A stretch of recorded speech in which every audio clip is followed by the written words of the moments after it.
Moddiy ehtiyojlar hech qachon tugamaydi. Nimaga bugun odamlar asabiy? Chunki odamlar moddiy ehtiyojlarini qondira olmayapti. Qaysi ma'noda? Shukr qilish degan, qanoat degan narsa yo'q. Asli qorin, masalan, hozir qorningiz och qoldi. Chiqsangiz, qorinni bitta nonni olib suvga botirib yeb ham to'ydirsa bo'ladi. Yo'q, lekin biz nima qilamiz? Tak, hozir men uyga boraman-da, men undan bir porsiya olaman, keyin bundan ol. Unaqa emas. Oddiy, sodda, samimiy bo'lish kerak.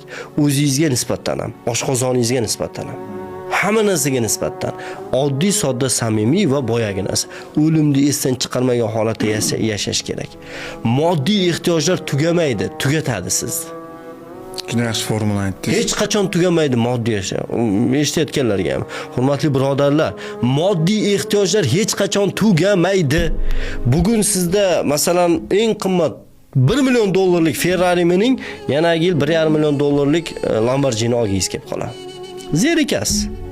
3 kun yo 1 hafta. Manaman degan qasrdagi 1 oy yashaganingizdan keyin u ham oddiy holat. Moddiy ehtiyojlar tugamaydi. Yo'q. Va buni orqasidan qo'yishlik insonni asabiy qilib qo'yyapti.